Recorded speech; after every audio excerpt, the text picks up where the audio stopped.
You need a better chair. Good. You need a better chair. Hey, Larry.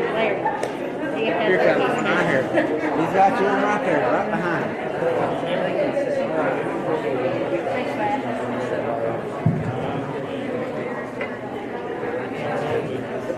I was going to get you one. I'll sit. How's that? I'm perfect. Matt and me was about one hard. And they parked in the grass. And I picked up my hoodie.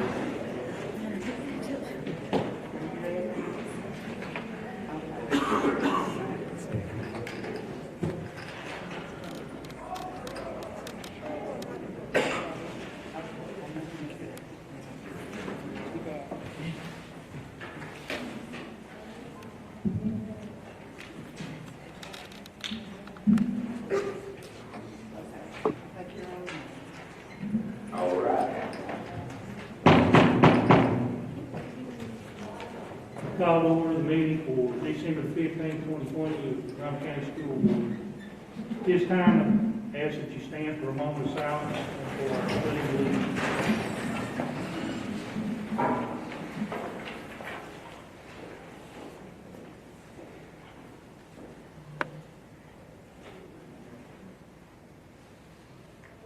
Okay. I pledge allegiance to the flag of the United States of America and to the republic for which it stands, one nation, under God, indivisible, with liberty and justice for all.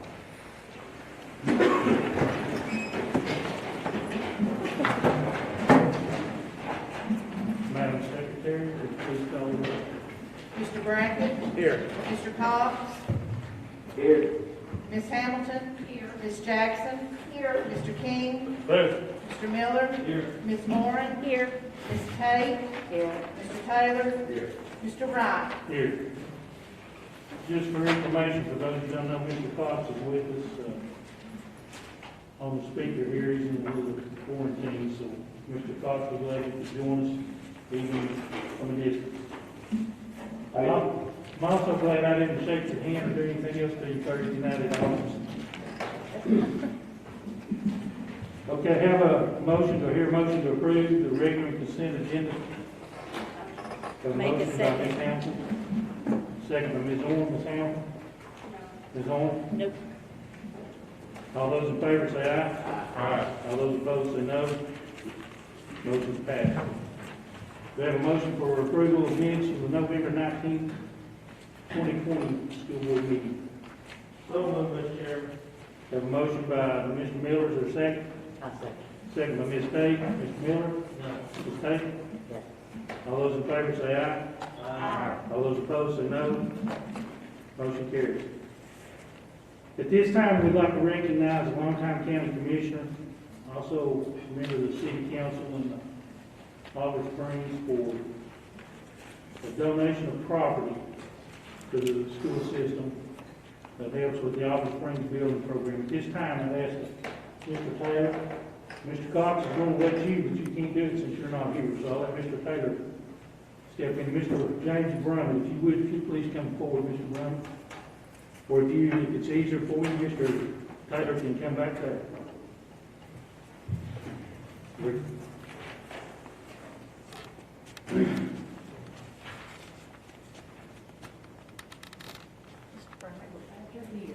Thank you, Brad. Absolutely. James, this is a little token of our appreciation for the property you donated to the school. Without that, it would have been probably hard to have got a school, or impossible. And like I say, a couple other things about James. He's my brother-in-law, has been for a long time. My sister's passed now, but he's still my brother-in-law, still my friend.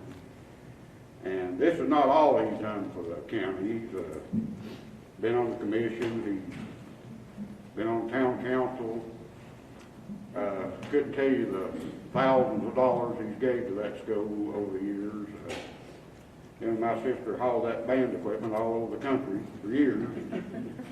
And if you ever needed a donation, just go up to James Brumman Insurance and you get it. And but anyway, we thank you, James.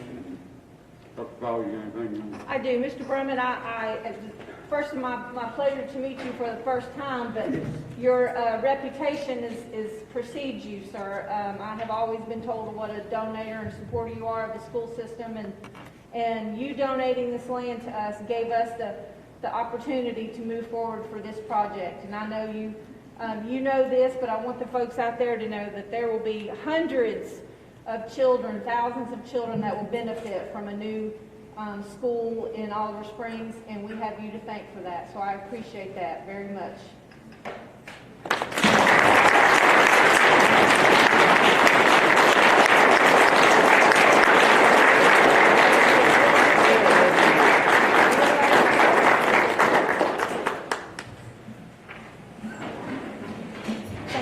I'd also like to say James has got six really good kids. Tip of Becky. He raised 6 kids, and All went through the Olive Springs school. yeah, they all went through Olive Springs. Mike, have them stand. Have them stand, we stand. Have them stand, we stand up. Oh yeah, all families stand up.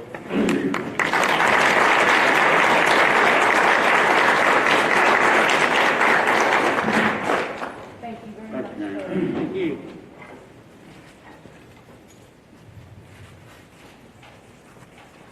Mr. Brown, if you and your family would like to go ahead and leave, we won't be offended. He said we'd like to leave, they won't be offended. Thank you. Thank you, sir. Thank you again. Of course, if you want to stay, we'll let you stay too.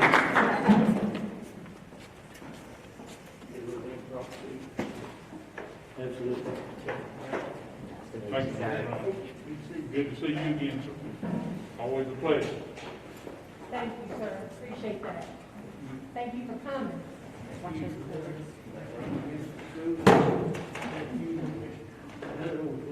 No.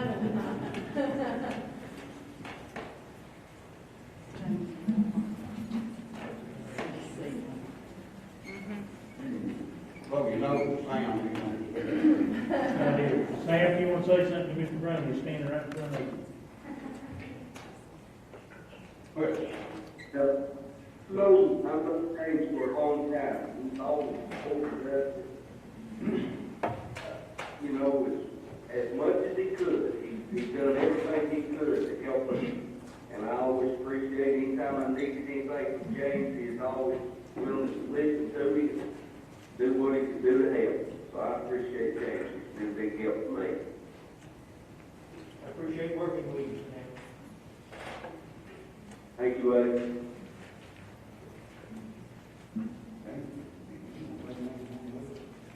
No, it's a pleasure to be able to get something like this done.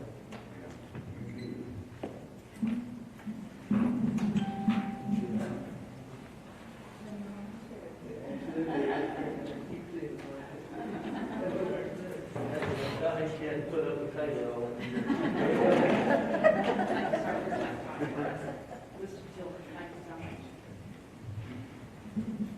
Thank you, everybody. Thank you Thank very you. much. Thank you. You all have a very, very Merry Christmas. Merry Christmas.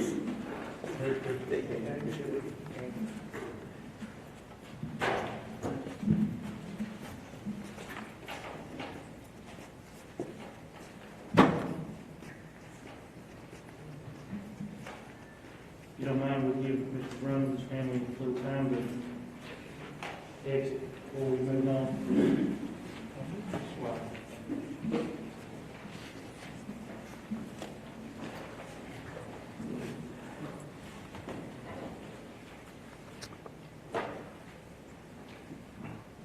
Okay, moving on, next is hearing of delegations. Do we have anyone here that wishes to address the board tonight?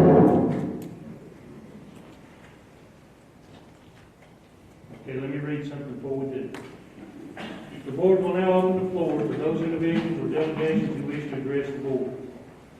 If there is a group present, please select one representative to speak for your group. Please state your name and address for our record and keep your comments to 3 minutes or less. This will be the only time that individuals from the floor will be allowed to speak unless a board member yields the floor to them. To protect the board's legal process as well as each individual's rights involving complaints or issues affecting school system employees, the board cannot hear a verbal complaint against an employee. In the event you are here to voice a complaint against a school system employee, I direct you to school board policy number 5-501. If you would, step up to the podium, please.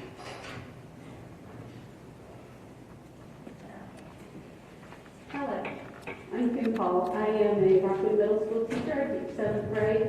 My address is 539 Olive Drive, Spring City, Tennessee. Is that the address you wanted? The home address? Okay. All right, well, I'm here representing several of the teachers, both at elementary and middle school, who I've talked to, Cherokee, Rockwood, Kingston, Ridgeview, you name it, and lots of communities. And also some students. I even have some students who I've talked to who have contributed to this. Anyways, most people here will agree that our schools are the heart and soul of their communities. With this comes great responsibility. Our schools are responsible for educating and guiding our children, as well as ensuring their health and well-being and protecting public safety. We are in the midst of a pandemic for the first time in our lives, finding ourselves making decisions that quite literally are life and death decisions. COVID deaths today, COVID positive in our county is 588. And it's beginning to touch everyone in our community. I think I can safely say we've all known people, loved ones who have been affected. And even some who survived a mild infection can be left with damage to multiple organ systems. This is not the flu. Under normal circumstances, remote Fridays and or virtual learning are not anyone's first choice. They're a nightmare for a majority of parents. Students who rely on structure and consistency, and that's the majority of our students, find themselves failing and shut down. Everyone involved, students, teachers, parents, community members, we all need different levels of support and interventions to be successful. Yet it is the reality that requires us to make informed decisions and work together towards creative solutions. The pandemic is forcing our hand, and public schools have to evolve. We cannot sit on our hands and hope that everything is going back to normal. It's not. We all have to make sacrifices for the good of us all. We're all wearing masks, physical distance, changing school platforms as needed. And I urge you to find a healthy balance between educating our kids and protecting our people. Fully virtual classes, hybrid classes, and remote Fridays are necessary until the threat to public safety ceases. Each platform is meant to responsibly act in the face of statistically supported crises. As long as there is a pandemic, there will be virtual and remote students. And as long as we have virtual and remote students, it's imperative we keep remote Fridays until a better solution is implemented. Remote Fridays have proven to improve overall remote virtual education. Teachers are able to create digital content, address hundreds of emails, create hyperlinked lessons, and address grading, which has increased exponentially. It also allows teachers the time to make dozens, and I'm talking hours worth, of phone calls. And this has truly improved student grades. Without remote Fridays, teachers are forced to work long after school hours using their personal devices. In essence, the workload becomes two jobs. A parent I know who also works in the school system said this to me the other day. Quote, I know that doing two jobs at one time leads to a worse outcome on both jobs. Teachers are neglecting their families, their health, and their own well-being, all because they are, at heart, teachers, and they want to do what's best for their students. I know there's some talk about hiring teachers who will solely teach remote and virtual students. We teachers love that idea, but, it may be easier said than done. There are multiple scenarios where remote teachers' duties won't be clear-cut, and it won't be easy to do unless we have thorough planning and communication from the top down. Until teachers can do one job, either teach remote students or teach classes in person, their load must be relieved as much as possible. Remote Fridays do this. Our teachers are drowning, and worse than that, they are less effective in the classroom because they are constantly distracted and exhausted. Our children's education is already being compromised. We all know that. However, down the road, the price will be much greater if we expect our teachers to shoulder the burden alone. Thank you. Anyone else to address the board tonight? Anyone else? Going once, going twice.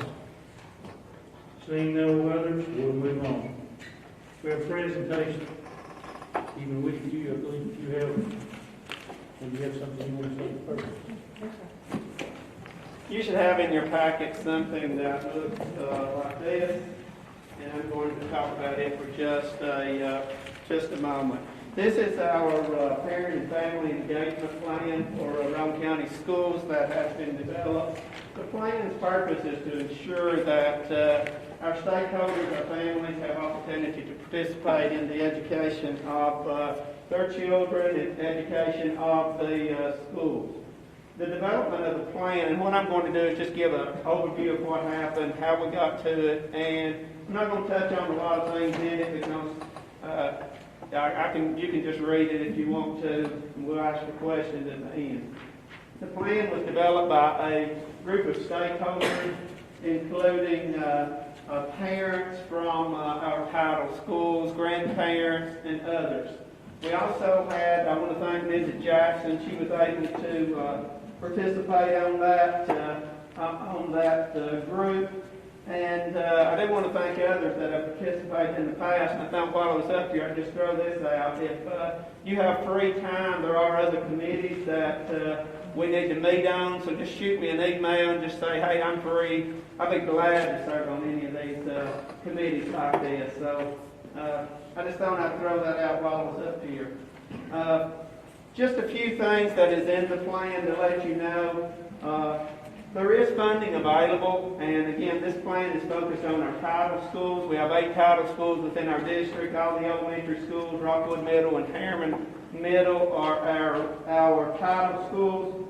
And each school has money available that they're required by federal law to support families and parent involvement. Stakeholders have the opportunity to be engaged throughout the process.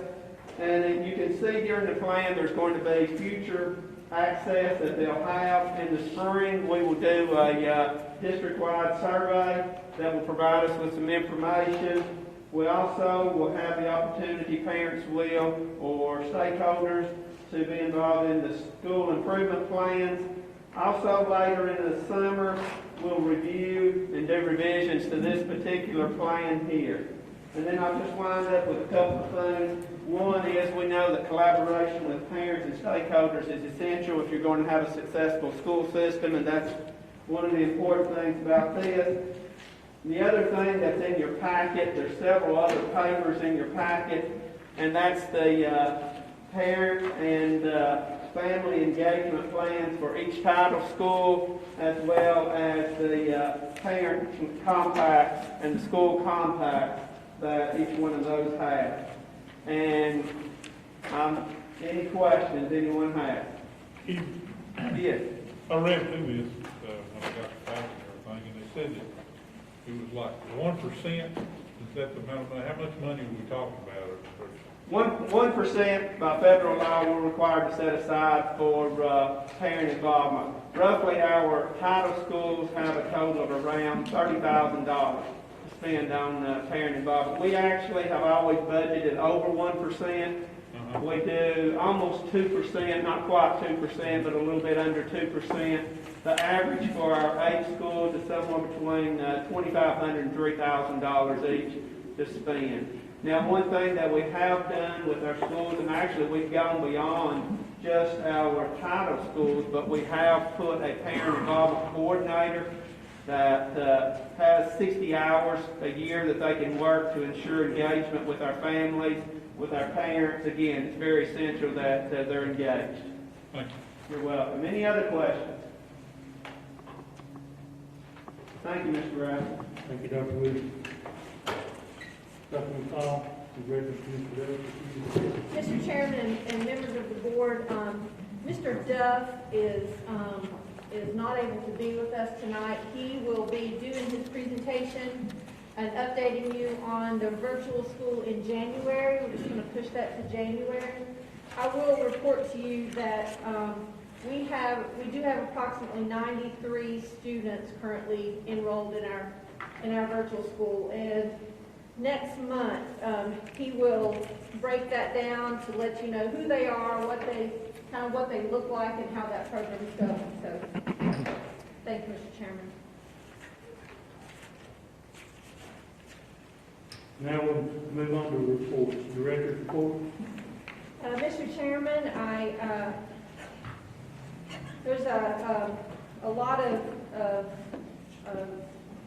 celebrations going on in our schools, and a lot of folks are doing all they can to make school and Christmas as normal as possible, and they're doing a very successful job. I have seen, we're right in the middle of our United Way campaign, and I am aware that there's some videos floating around of some of our administrators acting, trying to sing and those kinds of things, and I just want them to keep their day jobs, for sure.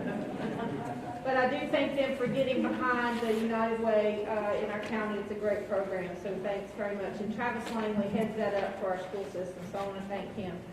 I do want to report to the board, as of 2:45 today, we have, in terms of COVID cases, we have 41 positive cases in students and 22 positive cases in our staff. We have 409 students quarantined and 41 staff members quarantined. So I will report that to you. I also want to thank the board for a thankless job often, and to let folks out there know that no one recognizes it more so than folks sitting up at this table that are making these really hard decisions. And it's easy to make decisions when you're making decisions based on great options and good choices, but it's really difficult to make decisions when your only options are not positive and they're not good ones. And this board has found themselves in that situation more than in the last 4 or 5 months than a lot of them have in the last 4 years. So I just want to take a moment to say thank you to the board members, and I know I speak for all of our staff and our administrators and our families when I do say that, so thank you. And I also just want to wish everybody Merry Christmas. That's it, sir. Thank you, Dr. McCall. Now to the business manager's report. Mary. Thank you, Mr. Chairman. I've handed out various reports and letters. The first one is the letter. It says notification of audit release. This is our main financial and compliance audit by the comptroller's office. They audit their operational fund, general purpose school fund, cafeteria, federal projects, so forth. So this is a notice of audit release, and the audit report can actually be found online. They do not print those anymore. You have to go online, and there's a comptroller10.gov, and you follow that. You should have got this in email or school email probably. So you can click that link and go right to the report. What I've done is I've attached the schedule of findings and question tiles. We had an unmodified report, which is good. It's the best report you can have on the financial and compliance. There was if you flip over to page 287, Roane County and the Roane County School Department got written up for not maintaining the capital assets properly. It's the county's duty to maintain those records. It's their duty to make sure we send information over. I'm not going to blame COVID, but it's just one of those things that kind of fell through the cracks on the county and the school side. So we've taken steps to correct this deficiency in the future, and I don't expect to see this anymore. Overall, it's a really good audit. And you can see attached to this is the county's corrective action plan and our corrective action plan. And we're just going to send the information concerning this position of fixed asset. It's mainly buses that they took off like 30 something buses at one time. We did surplus 30 something buses. So we had to go back and work with the auditors and show the disposition of all those, which worked out. So, but we just need to work on improving the communication with the courthouse on these records. The next two reports are agreed upon procedures for the cafeteria fund and the before and after school fund. They look at cash collections and deposits and so forth, and note the variances. The cafeteria fund, it is required by the comptroller's office to have these procedures done, and in conjunction with our financial audit, the comptroller's office has always suggested that we do the cash procedures for the before and after school program. So those are good reports. The big book is the internal school fund audit report. This report is a modified report. Now, I did include in the front cover 2 letters. One was from the comptroller's office, and they send this letter out each year, and they just summarize the audit report. So the only item in the past that's been in the actual report. There's the other letter is just other items of non-compliance that's not material enough to go into the report. So in the report, there is two audit findings. One, and I think it's at the, page 76 at the back. I want to point this out. It starts at 74. So the segregation of duties, we've discussed this in the past. This is where we do not have enough personnel at each school to segregate duties. One should deposit, one should receive, one should take to the bank, one should reconcile the accounts. We don't have 4 bookkeepers at each school.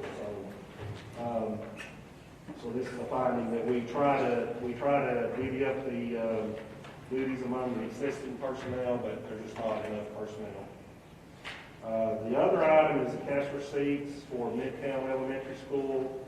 They felt that this was significant enough to put in the audit report. And there is various internal control, non-compliance issues with receipt. And we've begun working with the school to correct these findings. Now I will tell you that this has sparked an investigation by the comptroller's office. I've looked at the books, I talked to the secretary, there's no money nested in my opinion. But that automatically sparks when there's this many issues at one school. They don't look at 100%, the comptroller's come in and he's going to look at all transactions. So I feel confident that we'll get a positive report out of that. That is my report, and I'll be glad to answer any questions. Any questions for Mr. Carter? Thank you, Mr. Carter. Facilities report. Mr. Chairman, I do not see Mr. Maines here, but I will be happy to report to the board. In terms of facilities, we've got a lot in the works right now, but primarily I'll report to you, we are happy to report that we, at our bid turn-in for the Oliver Springs project, we had 4 companies submit bids, and we are working with our architect on those, and we will, in January, have a recommendation to the board to move forward with naming a construction company to work on that project and get moving on that project. And I am happy to say that the bids came in under budget if you don't add in the alternate. So there's some decisions that the board's going to have to make in January. Any questions for Dr. on facilities? Committee reports. Personnel Benefits Committee. The minutes are in your packet. We did talk a lot about our teacher pay and how it compares to other systems. And we asked that they bring back more detail on all pay for all our people. Bring it back so we'll be ready at budget time to maybe make a recommendation to improve the pay scale. Some of it was really disappointing where we ranked against some other schools. So we're going to try to have something ready by budget time to present. That's all I got, Mr. Chairman. Mr. Chairman. Mr. Carter. On behalf of Mr. Cox, we had a collaborative conferencing meeting on December 8th. We'll have to track down those minutes and give them to you in January meeting. And Mr. Cox wanted me to announce that the next meeting for the collaborative conferencing is January 12th at 5 o'clock at Jimmy City. That's a Tuesday.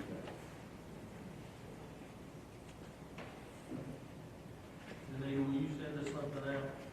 Yes, sir. Thank you. Mr. Chairman, Ms. Jackson. I have asked Anita to leave at your seat tonight 2 sets of minutes, one for the Ethics Committee meeting. We did meet remotely with that committee, and the main agenda item was just to have a chairman, which is now Larry Brackett, and a secretary. secretary, which is Nadine Jackson, and we were able to handle that item remotely, since some of our committee members could not be there.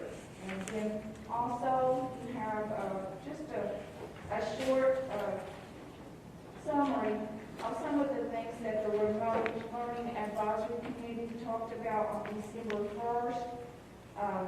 We have had a meeting that was presented in October, where we met 2 different days to talk about various issues with remote learning and in-person learning. This wasn't about remote Fridays. There were several issues that we addressed through this committee, and I've mentioned a couple of those in the minute.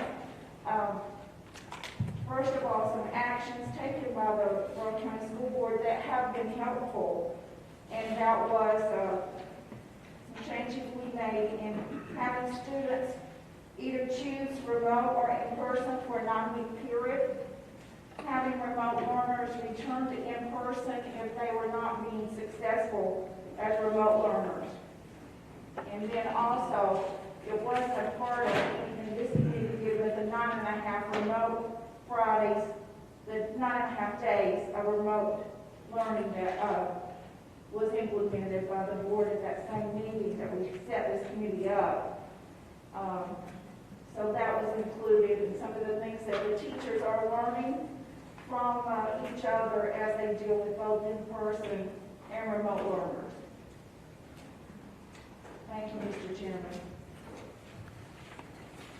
Chairman's report, I mentioned to you last month about thinking about a retreat for the board.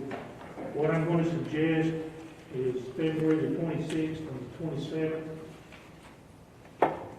And I'd like some comments from y'all on basically what I think everybody kind of talked to agree that we'll do 4 hours or Friday night, come back Saturday morning. And I've also talked with the Vice President Matthews of Roane State for using the Raider room, which is a lot bigger room than in the back of the student lounge, what I call the student lounge area. Are those dates okay with anyone have any conflict with those dates at this point? Could you repeat them, please? February the 26th and 27th. Now, alternate site would be at NET if we can't work it out. There is some issues. The issues with using Roane State is you'd have to go online, fill out their little survey, which is a 3-question survey in order to get on campus. So MEC is not out of the question. They also have someone there that we could get to help cater maybe a small snack menu or something for us.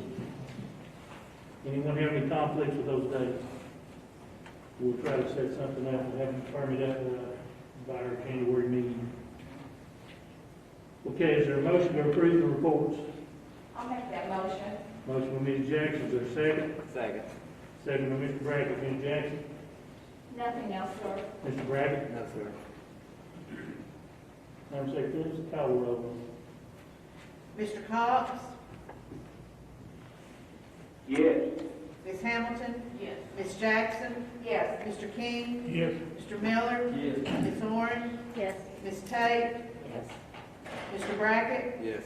Mr. Taylor? Yes. Mr. Rice? Yes. Old business. We'll move on to old business. Recommendation from the director on policy. Item number 1, approval of memorials policy, new number 1.809, second reading. Mr. Cox, you want to address anything with the policy?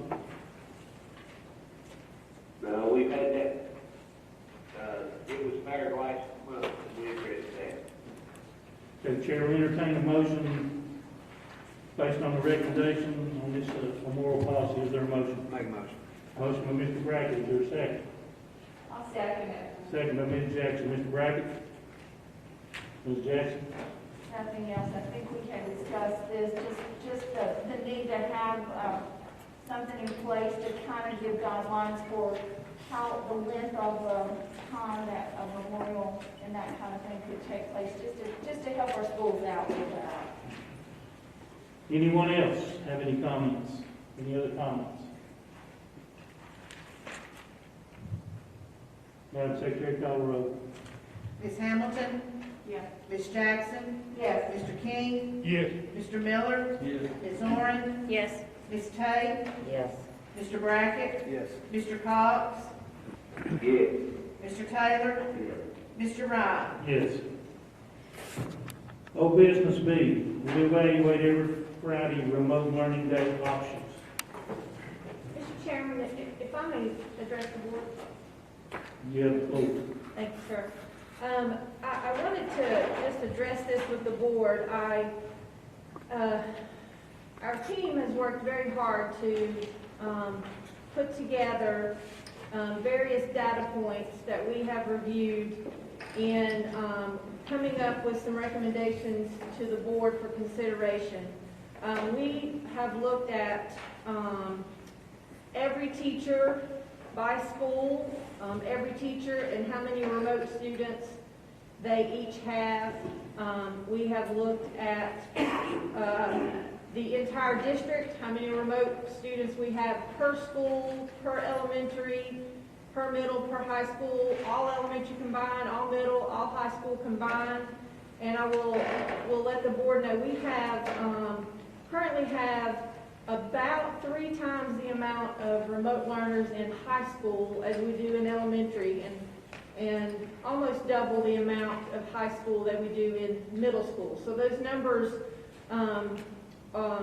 vary greatly depending upon the grade level that you're looking at.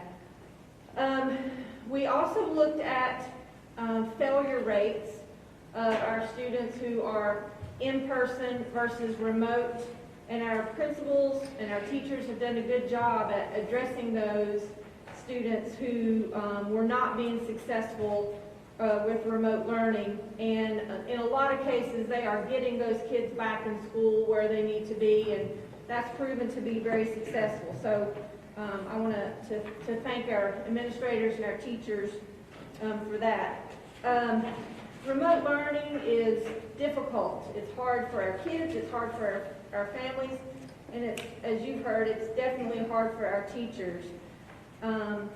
So I'm going to ask the board to consider a couple of different things.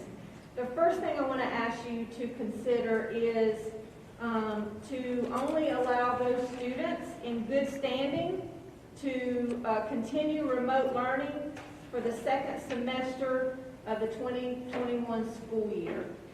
So again, I'm asking you to consider only allowing those students in good standing, and our principals have developed objective criteria as to what good standing is. So I'm asking the board to consider only allowing those students in good standing to continue remote learning for the second semester of the 2021 school year. I'm happy to answer any questions anybody might have about that recommendation. Let's go ahead and go on and then we'll come back.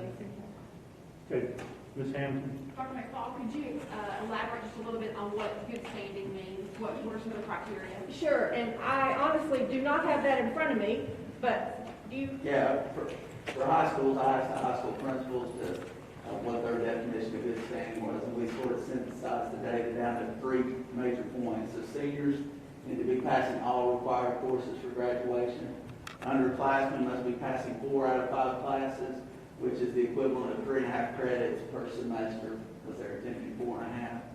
And then students must check into all classes daily and maintain a 93% attendance rate. And that's, teachers can check attendance by class participation. So we just sort of broke it down. That's what we feel like is a student in good standing. We don't want kids that are concerned about COVID destroying the rest of their life by not graduating high school. So those points right there, if we've got kids that will follow these rules, we feel like they can be successful remotely. But if they can't do this, then we feel like the best place for them is back in the schools.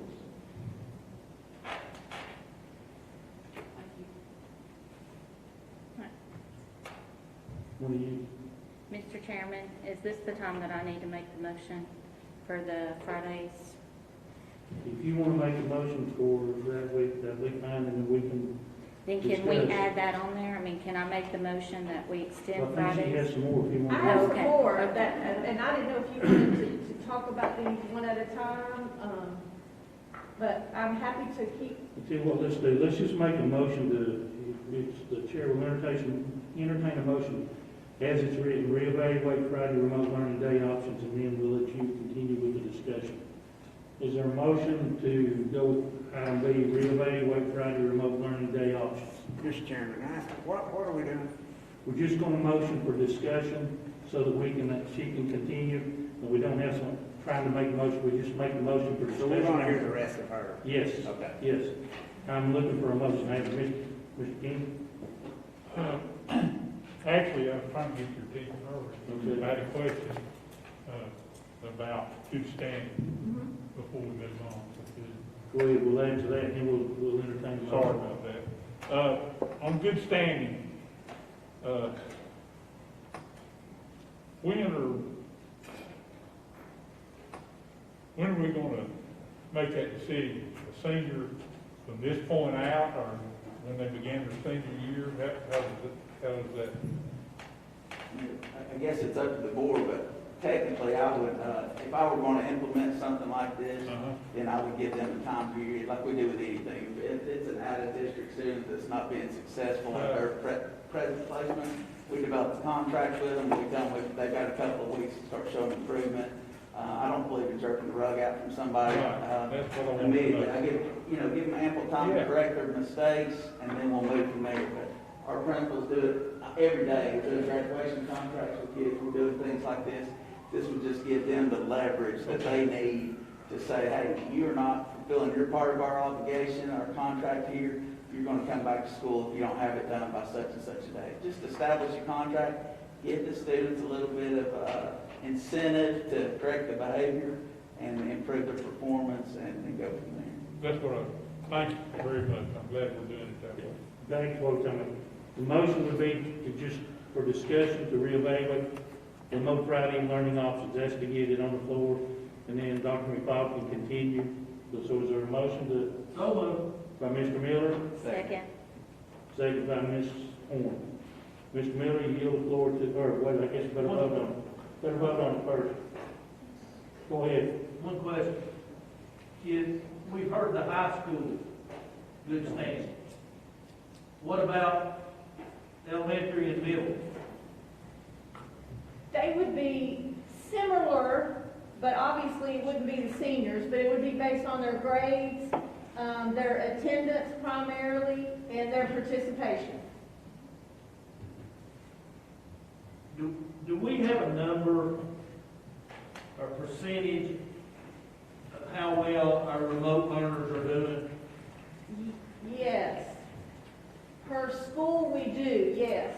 Our middle school students are not faring very well. Our middle school students who are remote learning. Our elementary are doing a little bit better, and our high school and our middle school students are struggling.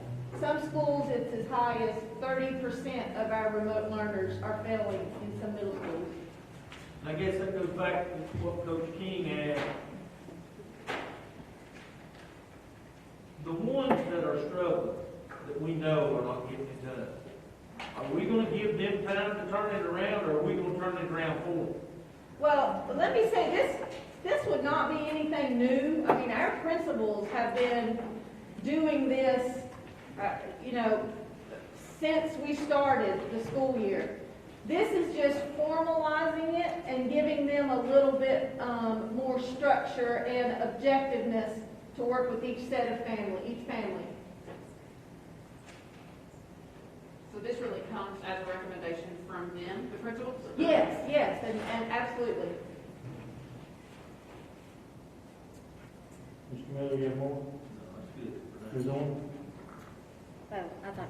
Well, I'll let you say both of you did it at the same time. Please go. Okay, I will.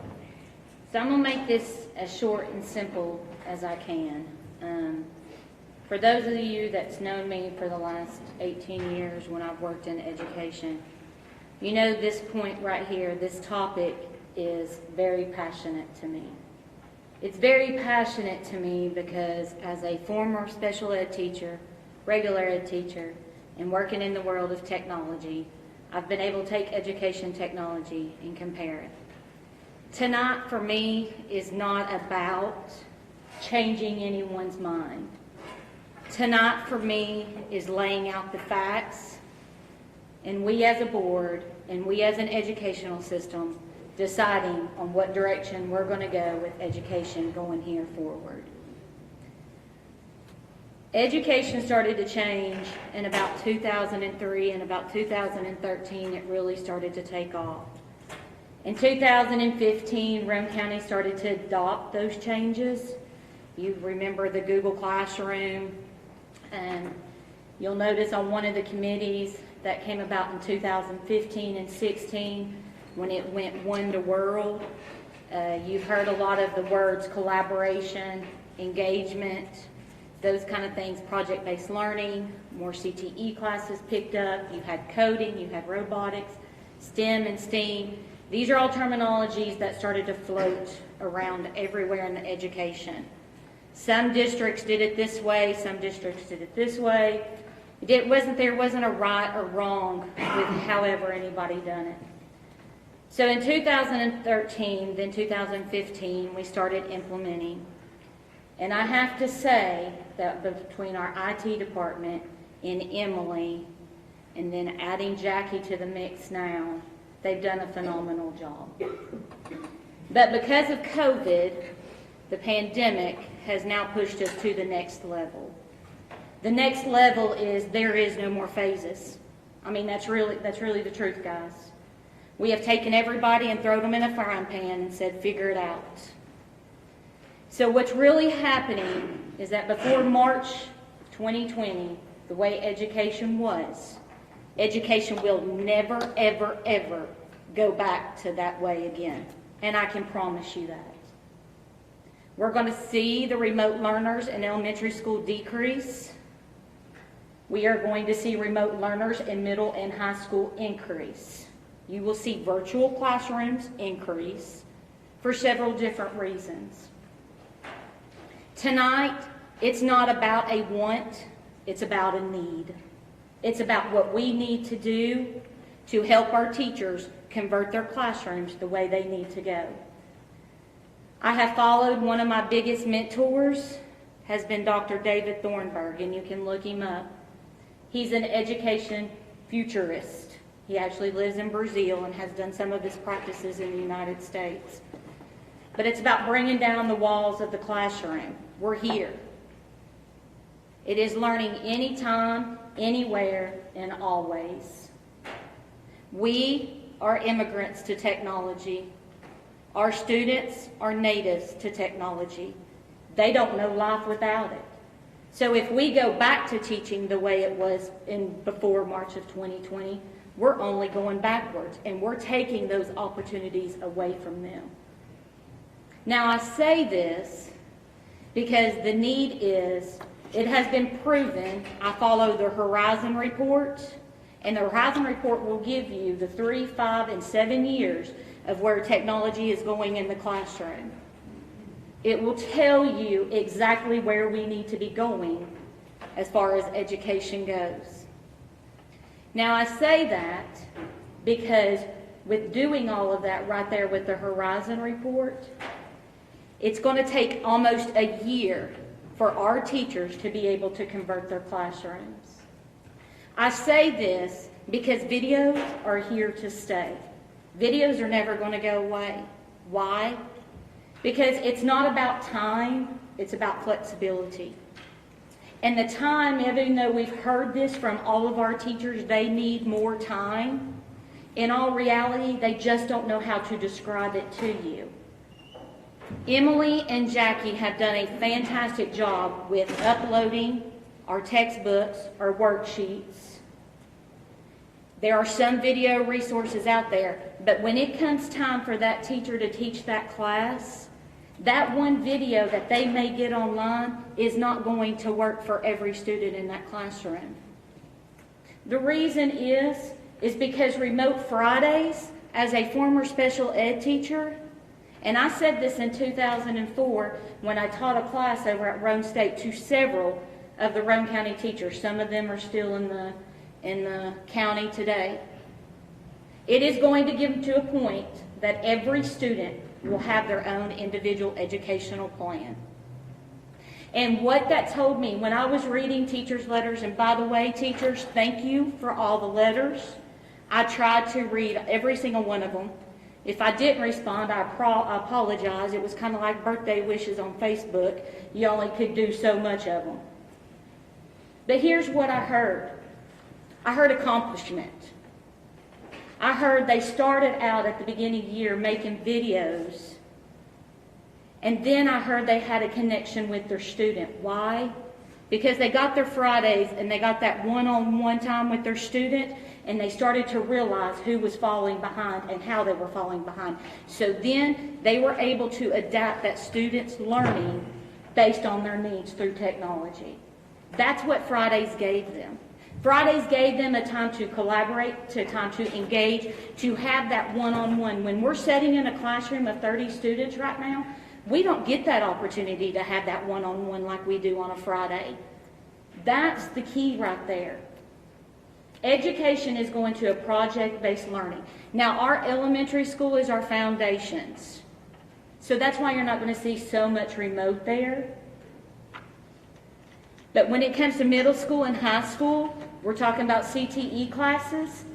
What about that high school student that has been able to take the Friday and work an extra 8 hours a day to supply the need for his family or her family, and then do their studies at nighttime? Some of our students can't learn during the day, and that right there, having the capability of doing it at nighttime. Fridays is more than just a planning day. Fridays is a time for us to start moving. Now, I've read some of Dr. McFall's letter. I shouldn't say some, I've read it all. And the thing that I want to ask everybody, those teachers are making a connection right now with those remote learner students. Don't take them away. Because here's the other situation. It takes a whole year to convert your classroom. I've already talked to teachers. They've got videos already done for the first half of the year. Let them finish the videos. Why? Because they can use the videos next year.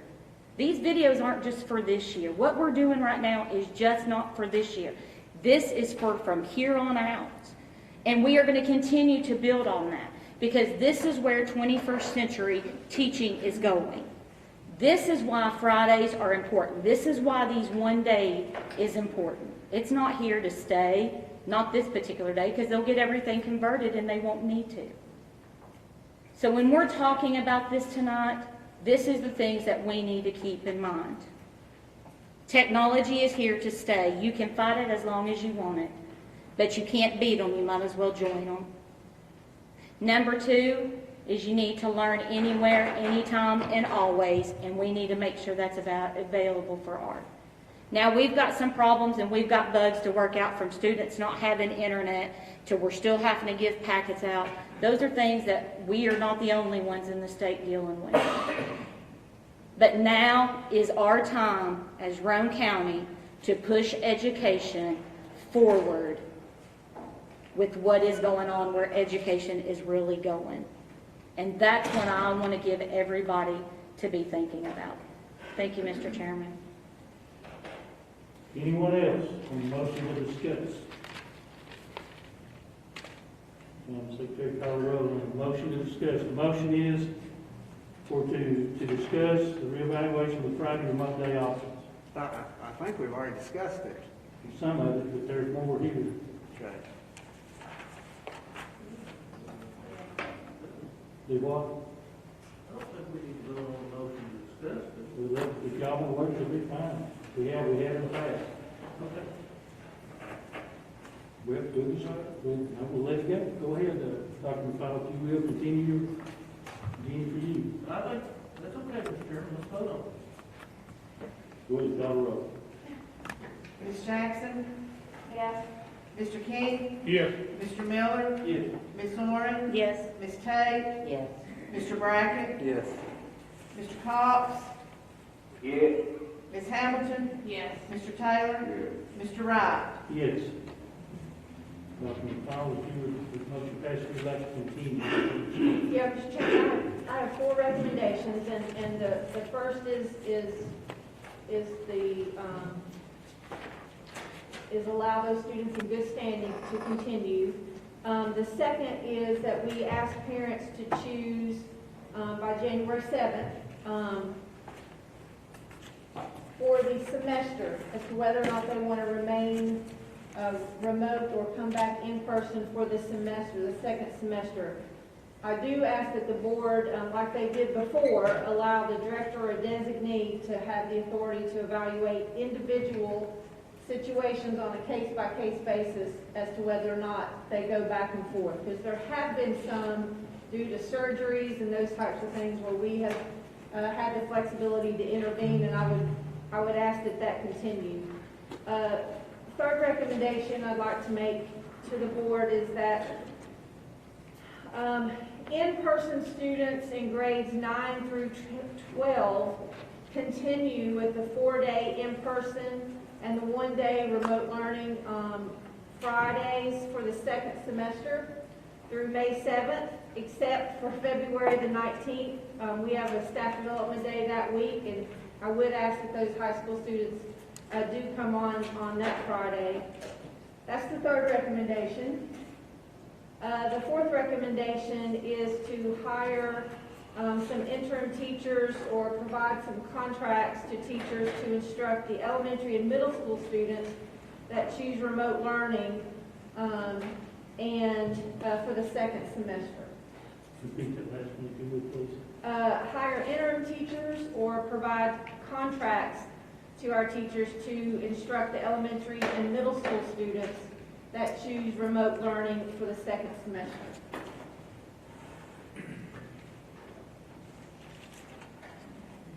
Any questions for Dr. McCall? Mr. Chairman? Mr. Miller? How many teachers exactly are we talking about? I see here you got 3 at the middle school and 4 to 5 at the elementary. That's using our current numbers, so it will depend on how many choose remote learning for the second semester.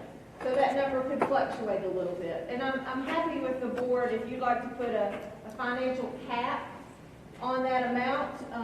We roughly figured it at about $30,000 for an interim.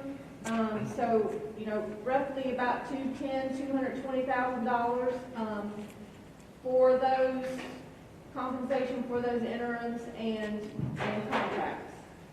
And where would the money come from? Eric and I have looked at it. It's going to come from a variety of sources. We're going to have to pull a little from our salary line. We'll pull a little bit from our COVID money. We'll pull some from possibly we have an increase in sales tax, so we know we're going to have some rolling into fund balance, so we can pull some from there as well.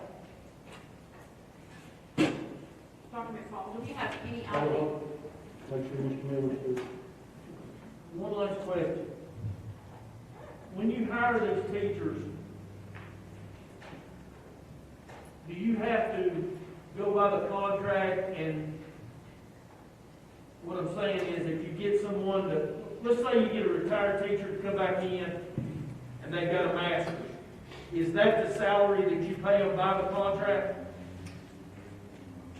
I would suggest that it is, because we want to pay them for their expertise. If it is a retired teacher, that actually, we will not have to pay benefits, so that would actually help us, and plus they have the experience. But what I'm trying to get to, I just want to make sure that when we get these people in here, that we abide by the pay scale that we've got set up. we would not pay somebody that's retired with a master's the same as we would somebody who's a certified teacher with no experience. Thank you, Mr. Chairman. Ms. Hampton? I have 2 questions, Dr. McFall. Sure. Number 1, do we have any idea how many remote learners that we're going to have system-wide? That's the first question. And then the second question concerns these interim teachers that would be doing remote learning instruction. How does that relate in elementary level and maybe middle school as well to specials, PE, art? What would that mean of those special teachers that are already existing? Are they gonna have to continue to do the work that normally they're doing, that kind of thing? So would you speak to any of those questions for me, please? Sure. First of all, I don't have a crystal ball to know how many will choose remote for the second semester. But just basing it on the current numbers that we have, I'm guessing it might be equal, maybe a little bit more, maybe a little bit less. It depends. Having good standing, having those students who are struggling might reduce our numbers. Those kids would come back to school, hopefully. And the second question, ideally, we would have someone certified in a different area, but we don't have that now. So we will work with them to incorporate some lessons remotely. But if we're going to use those interim teachers, we have standards. They know what standards. We have pacing guides for them. We should be able to offer them everything they need. Let me say too, like I said before, this is not ideal, but I'm trying to accomplish the most that we possibly can while still keeping in consideration our teachers, our families, our children, our business owners, our community. Mr. Brackett. So a couple questions. Now, your recommendation, tell me if I'm right or wrong, means that in-person teachers will be teaching no remote. No, well, they will be teaching the students who are in quarantine. Yes. They will still be responsible for those students in quarantine. Okay.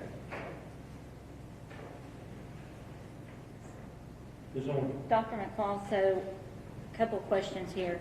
On number 4, so how would that remote learning at that point be different than virtual? Because we're technically taking them out of that classroom and putting them somewhere else, which would be almost like a virtual academy for them to teach that remote learning. And the whole purpose is these teachers have already built a relationship with these students. So now we're going to transition these students out of the class. These teachers are the teachers going to be held responsible for these students still? Or now are we expecting these interns to come in and be the one responsible for the outcome of what happens? I mean, to me, doing this in the middle of the school year, I don't know. That's why I'm asking how that's different virtual than remote. And then, second of all, special ed. I mean, taking a special ed student away from that particular teacher that they're used to, I mean, how is that going, affect, or how are we going to do that? I mean, are the teachers going to have an option to say these remote learners are going to go into this area or not? Or is it just a one and done, everybody's going whether you like it or leave it? I'm not sure I understand your question. So is it virtual or remote? So how is this any different than virtual when we're physically taking them out of the class? Well, they are already physically out of the class. They're remote, but they're in remote. there, right? But they're still counted under that teacher that they're currently with. Correct. So if we're taking them out, then they become virtual learners coming underneath another teacher's umbrella, which would be almost like a virtual. Yeah, and it's the same as if we have a retirement mid-year or a new teacher come in, or, I mean, it's the same as any transition would be. So if I'm a teacher and I have a student, I would be responsible for them for the first semester, and then the second semester somebody else would be. But together, that we would make up that kid's grade at the end of the year. But is that teacher going to be held responsible? The teacher that has that student right now, are they going to be held responsible for what their grade is on through? No, ma'am. Just the first semester that they had them. So then, and we can work that out with claiming, with testing and claiming. Go ahead. For testing, if accountability is in place this year, it's considered instructional availability. It's no different than if a regular ed teacher and a special ed teacher share the same student. They each claim that student 50%. Right. So if you had a student that was in Miss Jones's class all first semester, and she's in Miss Smith's class second semester, Miss Jones would claim 50%, Miss Smith would claim 50% for instructional. But yet, our teachers are gonna still be expected to teach remotely because they're gonna be, kids gonna be going into quarantine. So that expectation's not even gonna go away. For 10 days, 10 days.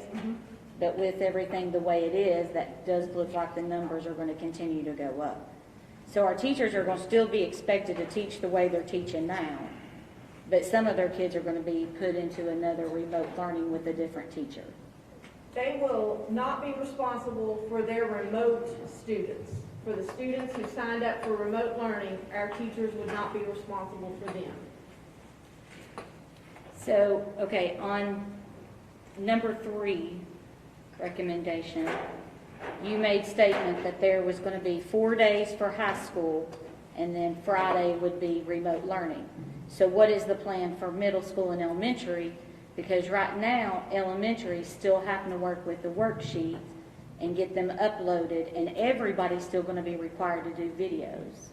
So what is there going to be a plan? Our elementary and middle school students would be back in person 5 days a week. If you look at our percentages, we've got about 9%, Emily, correct me if I'm wrong, about 9% of our elementary students are learning remotely right now. So when I look at that and I do that math, we're looking at altering our weekly schedule of 91% of our students for 9%. And for me, it's flip-flopped. And so that's what I'm trying to accomplish, is what is the best situation for the most amount of people. So with our teachers in elementary and middle school, they're going to lose that day of planning, but they're still going to be required to do videos as students are quarantined. So how do we expect then not to go backwards to where we were before the remote Fridays? I don't know how to answer that other than to say they will, from what I understood from teachers, is they were having a very difficult time with the remote learners. And this recommendation accomplishes the fact that they no longer are responsible for those students. And from the teachers I've spoken to and from our committee, they understood and they were okay with the quarantine. They realized that's just a part of life in the state that we're in. But at the same time, based on the text messages and the phone calls and the letters and even what we heard tonight, them losing that Friday is a big deal of planning and that collaboration. And I think that's what we have to definitely keep in mind, that engagement. Anyone else? Hey, Danny, I've got it. Okay, go ahead, Sam. Go ahead, Mr. Cox. I guess it may be, because I'm not there and able to get everything. Was Dr. McFall's recommendation to hire teachers to teach remote learners and also give Friday the teachers a virtual day on Friday? I guess my question is who would they be teaching on Friday if we hire somebody to teach the remote learners already? I'm sitting as closest to you, I guess, from her, so maybe you can hear better. And she can correct me. I think the hiring of the teachers is for middle school and elementary school, which would not include a remote Friday. The high school would be the one to include remote Friday. Is that correct, Dr. Fox? She's shaking her head yes. So does that clear it up? They wouldn't, they're not hiring teachers for the high school, but there would be the consideration or recommendation would be to hire teachers for middle school and elementary school to teach remote learners, short of the regular teachers would still teach quarantine. And elementary and middle school would resume a 5-day week school in school. Only grades 9 through 12 would have the remote Friday. Does that clear it up? Oh, that cleared it right up. All right. Thank you, Mr. Brown. That's fine. We've got Mr. Brackett and Ms. Tate. one quick thing. I think what I heard earlier was the teachers would be very happy with no remote. But if we say we're gonna do that, we dang well better do it. I hope. Did I hear that wrong? Every teacher that I've talked to does not want to do remote anymore. They would be more than happy to teach in person for 5 days. I could have misunderstood that. I'm not going to ask Ms. Gillum if she said that, because I think she did, but. She's shaking her head. Yes, but if we are doing the quarantine kids, that's still remote. I got you. Okay. That's still digital content we have to come up with. That's still in-person meeting with those kids, tutoring them. It's some planning, but it's mostly teaching all day long. I mean, it's one, virtual meeting after another in the afternoons with the kids. It's hours of calling parents. It's relationship building like you were talking about. Thank you. Ms. Tate? Actually, mine got covered just a second ago, so good question. Ms. Hammond? I have a question for Ms. Jackson. Chairing the remote learning team, what's your perspective, based on Dr. McCall's recommendation, from the perspective of the teachers that are been represented on that remote learning team? Based on what we're looking at right now. Based on what we're looking at, what Dr. McCall shared with us, her recommendation is based on, you have chaired that remote learning team, and that team was full of a bunch of teachers. Yes, and it was mainly elementary, with one high school teacher and one middle school teacher. But I have to say, I never saw my task as leading that committee to make a recommendation on remote Fridays, because that committee was organized before we have had remote Fridays. That was organized based on a letter with several concerns. Sure.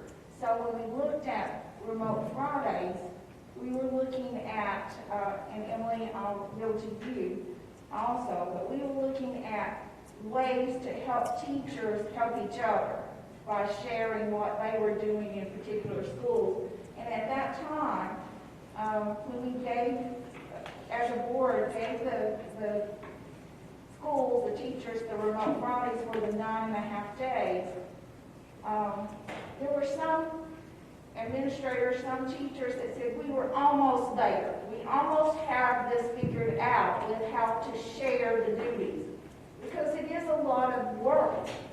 But when our teachers were dividing subjects and agreeing that I'll be responsible for uploading English language arts, you do math, you do science, you do social studies at the elementary level, it made it work. And they weren't doing all of those classes for the remote learners. So there were some things that were happening that were making the job more doable. I'm not saying it's the best of circumstances. In high school, you don't have that luxury.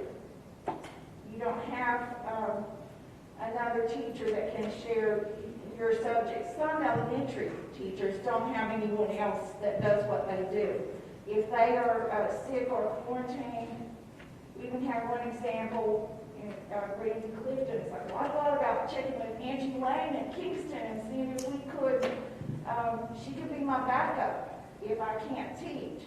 So it was those kind of things we were looking at. But I never saw my task, and I even consulted with our chairman that wasn't the intent of the committee, was to make some sort of recommendation. We were just looking at how things are and trying to find ways to improve that, encouraging them to use Jackie and Emily, who were coming in to help with how they were doing the presentations. Looking at this, I do have concerns, because if you're still doing quarantine students, you're still doing the same task. And there's a part of me that doesn't want to give those remote students over. And I even asked Dr. McFall, I followed up with after reading the email she sent us, what if the schools don't want to give their students to somebody else? You know, they just about figured this out, and some of them are doing different things. That maybe are working better at some schools than others. But, you know, I also see the other side of that, and I've heard from many parents and businesses, and I've been a grandparent that's worked with remote students every Friday, with a second grader and a fifth grader. Eighth grader, I never even saw him, he's doing his own thing. And what and I hope he's doing it successfully, but what I concluded is that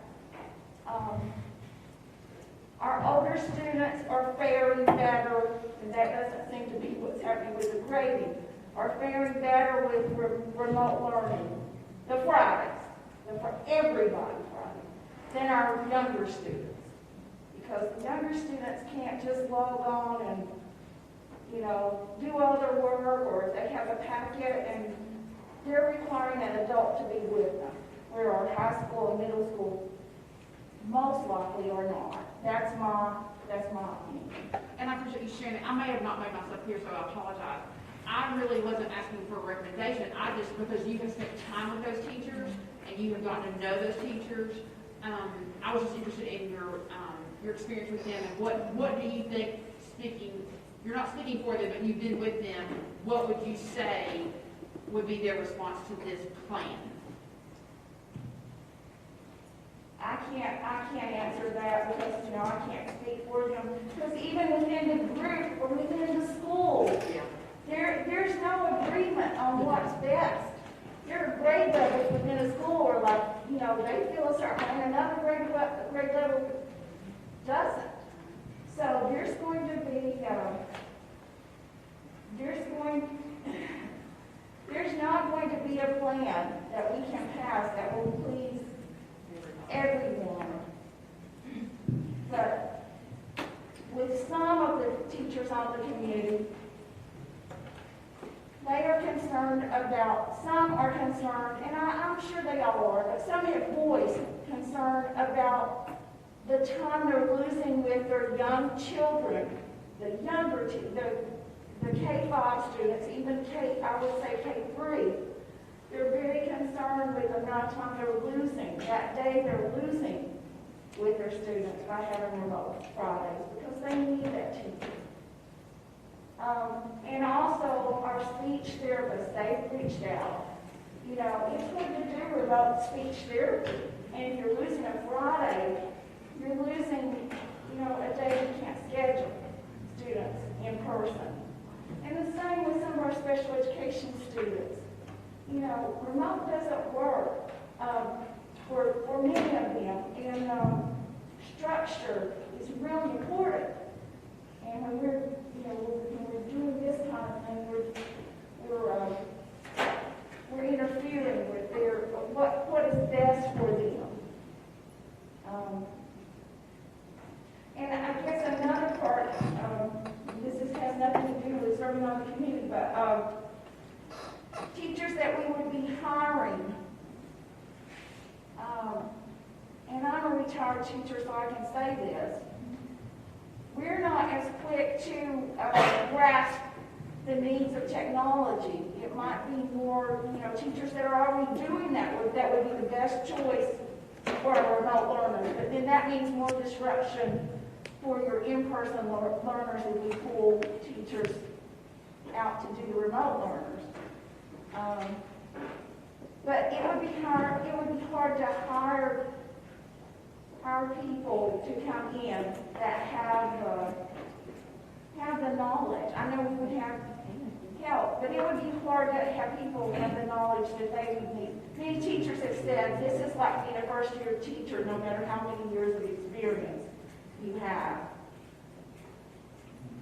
So I guess I haven't answered anything, but that's kind of where I am. I'm so confused. But you've given a lot of great feedback that you have, and I appreciate that so much. Mr. Taylor. Dr. Paul, you know, this sounds like a meeting, and there to be a meeting just for this. when did the decision have to be made on this? I mean, when, is it something we can have I know it's going on always, but we could have a call meeting to discuss this. I mean, that's gonna be, so it's a lot of information you're consuming out, you know? And they, how to make a educated gift. Mr. Chairman, could I add to that what Mr. Taylor said? What we're hearing from some of the teachers is that they haven't been asked. They haven't been asked how they feel about this. But you know, we didn't ask parents either when we gave them two choices, either in person or remote, and then we gave them somewhat of a hybrid without even consulting them. So it's going to be hard to come up with something that is right at this point. There's no way we're going to make a decision without making someone unhappy. That's just a given. But I don't know how we come up with the right decision. Mr. Taylor, you still have to... Yeah, Dr. Paul, are you not including the middle school in the Friday thing? No, sir. Just high school? Just high school. Is there a reason you're not considering the middle school? Their numbers aren't as high as the high school, and it's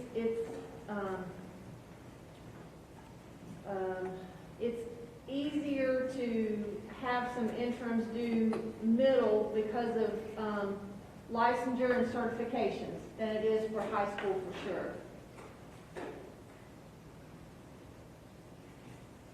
Any further, Mr. Taylor? Yeah. Ms. Hamilton? Dr. McFall, on your recommendations, are you recommending that this would be for the entire semester, or would you recommend it for the third 6 weeks only, 9 weeks only? I'm recommending a full semester. Okay. Thank you. And you know, if I might, there are several options that the board can take, and one of the options that I mentioned is, I think no one would deny that it's better for our kids to be in school 5 days a week. The younger they are, more especially so. So we could look at an option of early release on like a Wednesday afternoon to give teachers some time on Wednesday afternoons, but they would still be responsible for their remote learners. That is one thing that I have thrown out as well as an option. Ms. Roane, I'll be right back to you, Ms. Roane. Dr. McFall, you made mention about small businesses and businesses in general. And when I'm looking at the committees, we actually have a committee that's a partnership, sponsorship, and foundation, and we've yet to meet. And I think it's time that we do meet and talk about how we can maybe talk with these small businesses of how we can help them. Because we know education sets the foundation for a community going forward. And so I know there's frustration with small businesses, and I think we definitely as a committee need to hear those frustrations and see if there isn't a plan that we can't come up with them about moving forward. So I'm just going to throw that out there because I know you've had some feedback from small businesses. I know Ms. Jackson just said that she's had some feedback from small businesses. And large businesses. And large businesses. I mean, as a former small business owner, I could see where the problem is. Now, also, if I may, Mr. Chairman, can I ask Mr. Woody a question? Dr. Woody?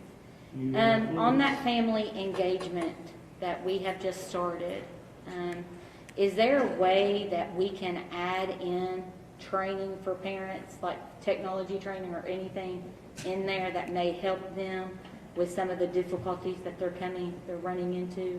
Well, actually, this is not just beginning. This is just a continuation of plans and things. But we do have those kind of things. Those options have been available. I know specifically Emily and Jackie have offered those things. They have volunteered to individually even go to their people's houses if they need that, so that has been available. They have gone to houses. And I was gonna ask, so, Emily, how has your response been on that with our parents? We get phone calls every day Okay. because you have parents who are not as comfortable with technology as their students are, but it's a learning process for everybody. And so we are just available to answer questions and guide parents step by step. The program, Go Guardian, that the board put into place has helped us greatly be able to see screens that the students are working on, and teachers have been able to do that as well. But, I mean, we're constantly available. There's a link on the website for parents to put a work order in. But then they have our direct numbers. We've been to houses, we've met in public places to even just help with logins. So you've had a good response out of that. You've not had it to where you're trying to get parents and they're just not answering phone calls. If they have a question, they're asking, and we're Good deal. thankful for Good that. good deal. Okay. Mr. Miller, Dr. McFall, you said there was 91% in school and 9%. Elementary, yes, sir. Okay, what numbers does that dictate to? Is that 600 to 400, 600 to 100? Do you have any idea? 'Cause I don't know. Do you know how many kids we have in elementary school? I can figure it We've out. got about 2,800, so about 200, 300 or less. Okay. I just want to say, you know, have it, Nadine? I think I have it from what Dr. McFall has sent us, and this may have changed somewhat, but we have 234 in elementary remote learners out of, it looks like about 20, almost 2,700, does that sound right? 2696. and the reason I ask it, I know what kind of educator Kim is. I know. She's a dandy. And I know we got a lot more here like that. And when we gave the remote Fridays, how long ago that was, I think I either made the motion or seconded it, no, I voted for it. But what I want everyone to understand is that we, as a board, have to make a decision for everyone. Not just teachers, not just kids, not just parents. And it's not an easy thing to do. I know how hard the job that you all have got right now. But we have to, as a group, figure out how we can do it and least affect every group I just talked about. That's what we have to do. Because if we did it just by the numbers, we would take remote Fridays just like that. Because the numbers don't dictate. They don't dictate at all. It really shows, if you go by the numbers, we're being unfair to the majority. I mean, we are being unfair to not just the majority, the overwhelming majority. And, I mean, I think it's pretty obvious sitting here listening to this discussion that there's not any minds made up. There's been some great questions from all these board members. But I want everyone to understand that not only are you in a difficult situation as educators, we're in a difficult situation as board members. Because I've got parents that come to me and they say, "Bro, I don't get it. I don't get it at all. I'm having to use my vacation, my whole vacation on Fridays to stay home with my kids." How's that fair to me? When you think about that, think about that just a minute. If that was asked of you, or any of us, how tough that that is. And I just think that we have to take the total picture. And I think the point has been made 1,000 times. There's probably not a perfect answer. Well, we know there's not. There's probably not even going to be a good answer. But I just want everyone to understand what this board has to do. And it is very, very tough decision. And no matter what we do tonight, there's going to be one group getting on Facebook bashing us, or the other group, whoever that may be. And that's okay. It's okay. But what I want to do is try to make the best decision for the most people. I think that's what we're elected to do, is make the best decision for the most people, but more importantly, what's best for our kids. We have to take that into it. That has to be the number one thing. But the point I'm trying to make is it's just a tough decision out of these board members that they have to make, and we're affecting a lot of different people. Thank you, Mr. Chairman. Mr. Bradley. Okay, Dr. McFall, I'm gonna put you on the spot just because I like to do that. You do. You are our director of schools, so I expect a lot out of you. Should. So you feel your recommendation is the best for this school system today? You have, I'm gonna say your recommendation is all four of these things together. It is. Is that okay? It is. Then I'll put that in the form of a motion. Second. Your motion.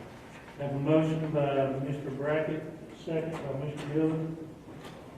Mr. Brackett. No, I'm Mr. Miller.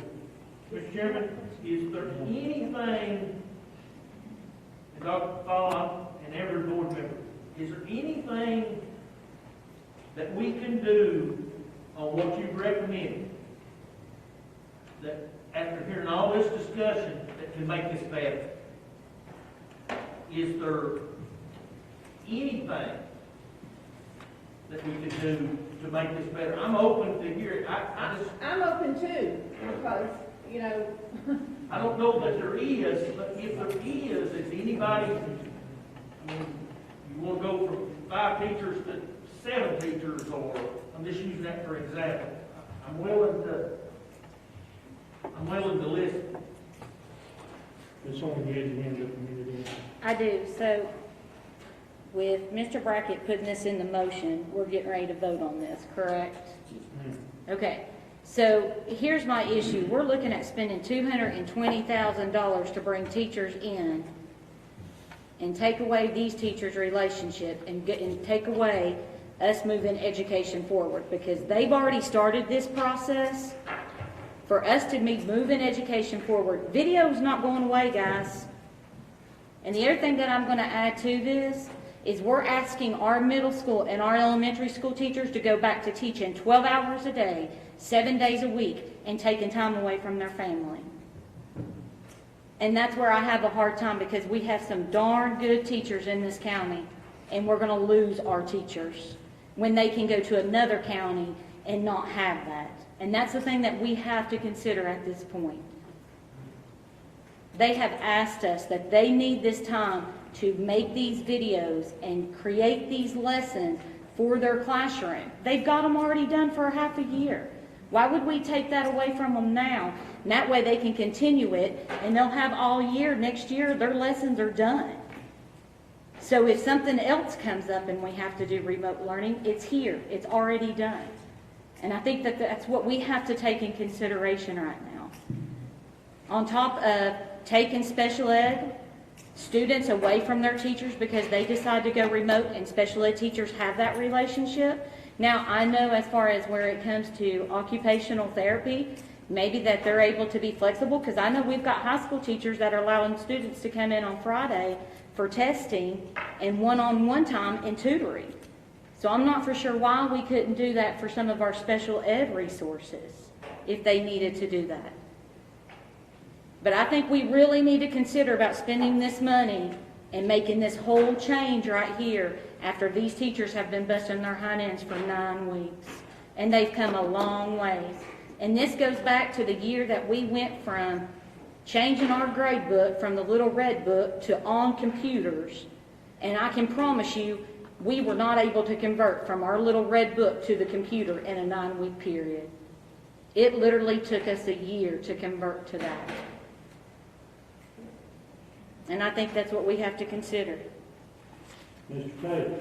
Mr. Chairman, I'd like to ask Mr. Brackett if he would consider doing the partial day, if Dr. McCall agrees with the partial day Wednesday for the remaining. Well, Is having an early release on Wednesday? What Mr. Taylor asked Mr. Bradley if he would consider the motion of the early release Wednesday that Dr. McCall would put out. For the remainder of the school. For the remainder of the school year. So that's in addition to this. Yes, that'd be added to that motion, if you would. And you can ask Dr. McCall. Your recommendation. Well, so what I was trying to accomplish is helping our teachers. My understanding is they were struggling with the remote learners. So I was trying to help that situation. I was also trying to help the families and our community by getting kids in school 5 days a week. And that's what that recommendation does. If we want to consider, if the board wants to consider the early half-day release, that it would be, in my opinion, in lieu of hiring the interim teachers. So that would not mean high schools getting out on Wednesdays and Fridays. No. Correct. It would just mean everything stays the same, and we early release on Wednesday afternoons. Instead of having a remote Friday, we would see the kids 5 days a week, but only a half day on Wednesday. So teachers would have time in Wednesday afternoon, but they would not have a full day. So you're saying, what you want me to say is? Mr. Taylor, you want to address Mr. Bradley? So what we're saying is that in addition to this, or is that early Wednesday only? Are you asking him to? Yeah, I guess what we probably, Dr. Fowler, he's saying that if we do the early release Wednesday, we wouldn't do the. Yeah, I'm recommending either or. Either or. Yes, sir. Okay, I'll change that bracket too. Or what about the, other recommendations out there? You got 4 recommendations. Those are all in one, that's all in the same. Okay, so it'd be either that recommendation or releasing half a day for everybody in Houston. That are good recommendations. Right. So I'm leaving that up to your motion. Ms. Hamlin? Just a question. And if we consider Wednesday, how is that helping working parents? Well, again, it is and it's not. I mean, it's a half day versus a full day. Right. So again, it's one of those choose the least disruption to everybody. That was the only, rather than a full day, it's a half day. So that would help some, but still be a compromise. Sure. Thank you. Anyone else? We have a motion. Ms. Jackson?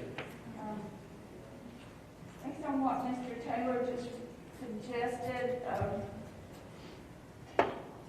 to me, that's saving, what did you say, over $200,000 in adding these extra teachers, and they're not really solving the problem if our teachers still have have quarantine students. They're still doing that prep.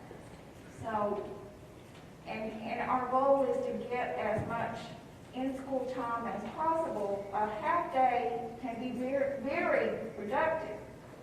and still give teachers that extra, that half day that they normally wouldn't have without students in person. So I don't know how we get from where we are right now Well, with the motion. we have a motion on the floor, so let's proceed, deal with the motion on the floor, and then if it succeeds, we're done with this. If it doesn't, then we can entertain a separate motion. Coach King has his hand up on. Coach King. Hey, just for a while. Sorry about this. You're gonna have to- It's all right. Just a couple things I'm not exactly clear on. Christie, I agree with about a lot of what you said, but one thing, you said that, you know, teacher gets her tapes and everything ready. The next year they've got them, don't have to worry about it. Well, that is partially true in my opinion, because what happens if you're a teacher and you get a different subject the next year, and they move you, you know, into another subject area, you're not going to have it built up, and that can happen. You know, that can happen to a bunch of teachers and a bunch of times. I'm not trying to argue with you. And I got an answer for you. So Okay, whenever, go ahead and answer that. So what actually happens is you take these videos and you store them into a library. Yeah. So then what happens is teachers can share their tapes, their videos with each other. So like if it's on YouTube, then that can just be able to be shared with not a problem. Or if we have a cloud-based storage in Roane County in their school system where they can upload those, then teachers can get on there and share them with not a problem. And it's just very short videos to where they can adapt to that. So they would be able, so even if they change subjects or even change grade levels, they would have videos to refer back to. Okay. All right, my other. Thank you. Thank you. I No, appreciate you're that. welcome, sir. That makes sense. That clears that up for me. If you're teaching, anybody's a teacher, and in the elementary school level and the middle school, and you kind of hit the lucky spot. You're teaching, all your classes come in, and you don't have any 10-day problems, you know, with quarantine. You don't have any students that are quarantined. You kind of hit the jackpot. But this other teacher, they might have quarantine after quarantine after quarantine, you know, to where they don't ever get any relief. And this, but I'm sitting over here, but you know, I'm lucky because I haven't had any kids, so it doesn't really affect me. And I know what seems to be precious to these teachers, and I want to take care of the kids, for sure, but I also want to take care of the teachers. And if you're, you know, used to getting Friday off, then that kind of helps everybody in that situation, in my opinion. And the other thing, if you go to the part about the 3 days, the Wednesday, you're asking teachers to trade, you know, a whole day to half a day. And it'll even be probably even less than a half a day when you know, actually get the kids out there. So I don't see how that improves. The way I'm looking at it right now, I don't see how that improves the teacher's life. That's my personal opinion. Thank you. Like I said, we have a motion on the floor. The motion. I don't have You get the sheet, you can read it. When I have Dr. Fowle read the motion, and this incorporates all 40 points, she said everything. Only students in good standing will be allowed to continue remote learning for the second semester. Parents will choose in-person or remote learning by Thursday, January the 7th, and that the director or the designee would have the authority to evaluate individual requests on a case-by-case basis. In-person students in grade 9 through 12, grades 9 through 12 will attend 4 days in person, 1 day remote in the second semester. Hire interim teachers or provide contracts to teachers to instruct the elementary and middle school students that choose remote learning for the second semester. Madam Secretary, call the roll. Mr. King, No. Mr. Miller, Yes. Ms. Oren, No.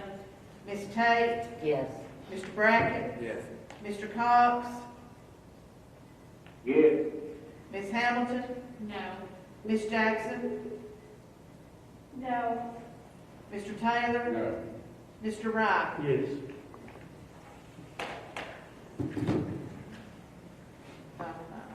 5-5, motion fails for lack of majority. Okay, Mr. Taylor. Mr. Wright, I'd like to make a motion that, all grade level, receive a half day off. Early dismissal on Early Wednesday. dismissal. We have a motion on the floor for early dismissal on Wednesday. Is there a second?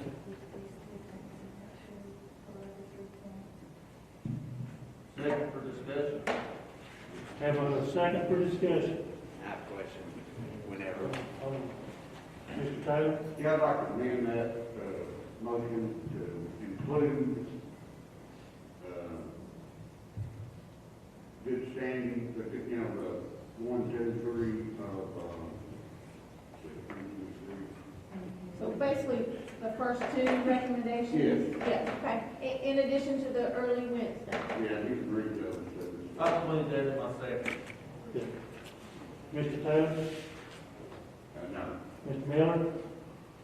Yeah, explain the first two again, it's good standing and And that they would choose for the semester, by January the 7th, and to Okay. give me or my designee some flexibility. And what day, Mr. Taylor, are you talking about as a half day? Wednesday. Wednesday?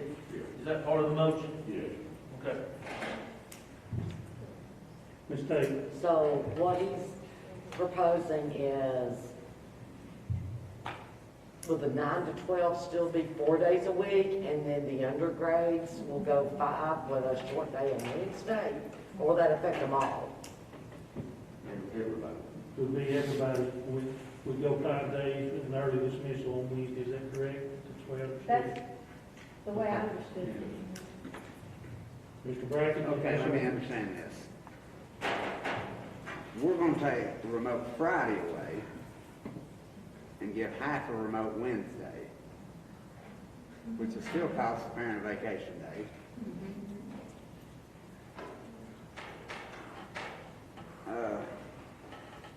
The only thing this motion does is give relief to the middle school and the elementary school children rather than taking that completely away from them. So this don't take any remote learning away, it just gives them less time to do it. Okay. Ms. Owen? So, one of the things that teachers have been able to tell me is the first half of the day they've been able to answer questions, meet with students face to face, and then the other half of the day, or vice versa, then they've been able to do their videos. So now what they're going to have to do is choose between what's most important. So then we're still going to run into teachers working on the weekends, teachers staying after school just to get some of their stuff done. It's literally taken them a whole day. They're bringing students in to tutor them. And some of their students also, we've got to remember, if they are doing that one-on-one, I mean, that's giving them time to really work with that student one-on-one and just not limit it. So that's the other thing I'm just throwing that out there. Ms. Hamilton? Just some thoughts. I think, listening to administrators, teachers, parents, I think the thing they crave is consistency. And I just kind of made a list, and since August, here's what we've done as a board. We've started school late. We got teachers teaching in class and students in remote. We made remote Fridays, and some of these are good, and some of these are, we had a fall break, we took it away, changed that, and now we're wanting to remove this, hire interims, and we want teachers to do the same kind of work with less time. So personally, I have some concerns. I know it's very difficult, but if we can be consistent, I think that might be something that could help all of us. So those are my thoughts. Consistency is key. I'm gonna make one comment in reference to that. I'm gonna echo and refer back to what Mr. Miller said. There is absolutely nothing that this board can do or has done that's gonna be the right thing for everyone. The only thing this board is trying to do, and has tried to do, is do what's best for everyone. And sometimes when you try to please everyone, you please no one. So everything that we've done since August, we've done because of the changing scope of the pandemics and trying to give the teachers time to do some things. Now, is it working? Yeah. Is it working for some? No. For some, yes. So again, and I will echo what Mr. Miller said, it makes no difference whether from the beginning of school to the end of school or now, whatever decision this board makes, there are going to be unhappy people, and there are going to be unhappy people on this board.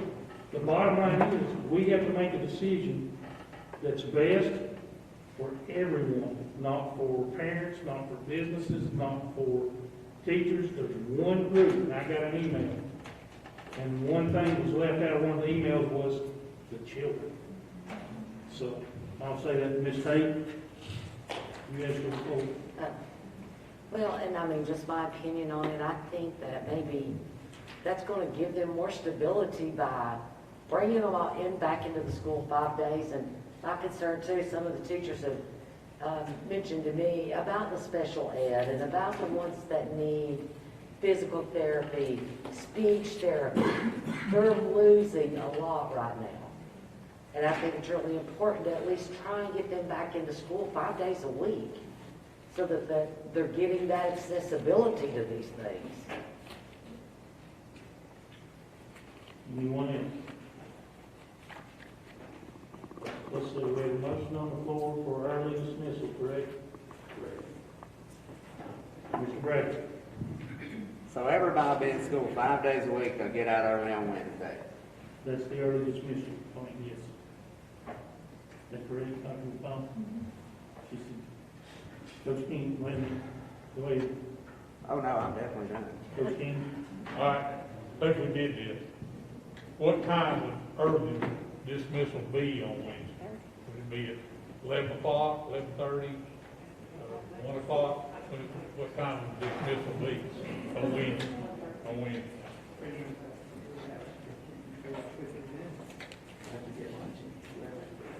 About 3.5 hours from the start. They start. That's day start. Dr. Roane, what time? What's the answer? I'm still waiting to answer that question. Yeah, so we have staggered start time, so I can't say 12 o'clock because it might be 11:30, 12, and 12:30 because we use the same buses for elementary, middle, and high school. Thank you. Mr. Taylor? On that note, the only thing I would be concerned about is if they got the dinner before they left. Oh, yes, yes. Which it takes care of some of our kids.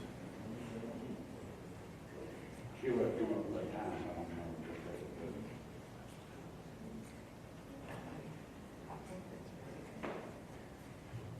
Can I make a comment? Yes, ma'am. On the situation? Yes, ma'am, you have the Is there floor. a reason early dismissal will be on Wednesday as opposed to Friday where we could send out multiple meals and cover weekends for the kids?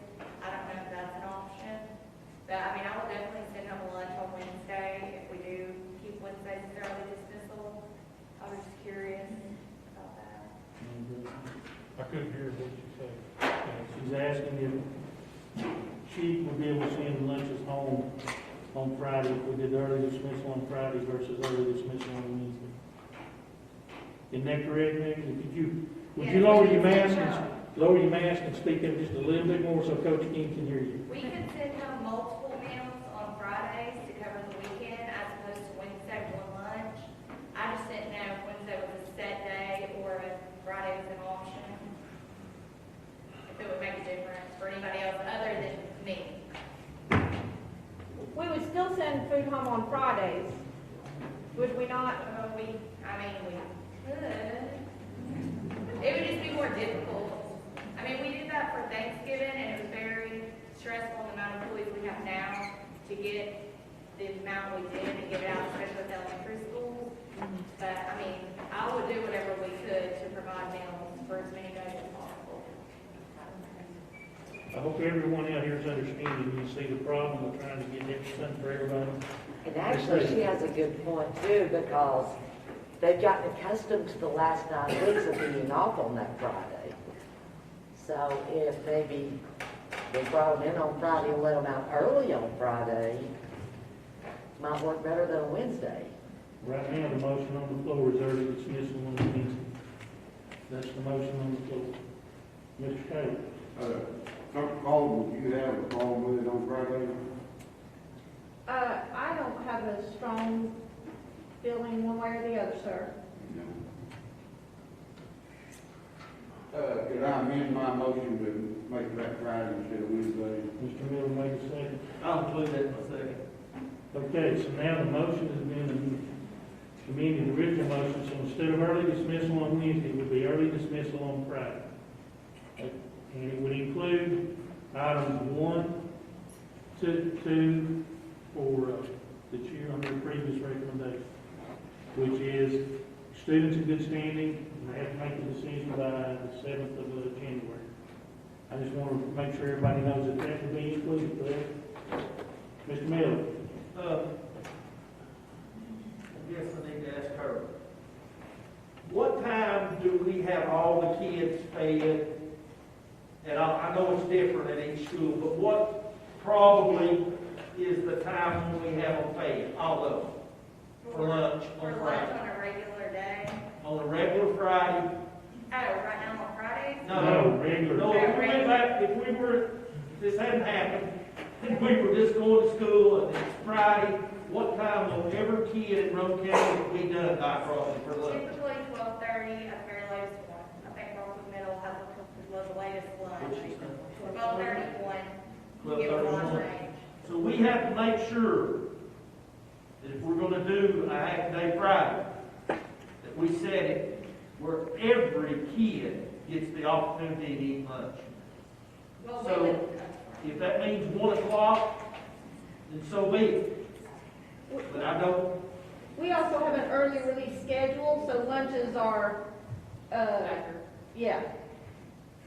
What you were saying, you could send your lunch with them on Friday?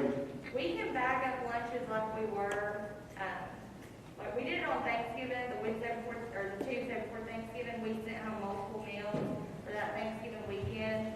We can do that, we can provide that, and we would have the time to get it together on Friday. But if we needed to provide a hot lunch on Friday and work with the schedule, we could do that as well. but it's easier and better for the kids if they eat at school on Friday before they go home, correct? I mean, yeah, that would be ideal, though, to get a hot meal. That's my point. We get them a hot meal, because as we all know, that's, some of them will be the last hot meal they get from us. That was the one, let's see, there was something else. So, are we saying to be safe, that dismissal would have to be 1 o'clock? To be safe? No, I mean, we could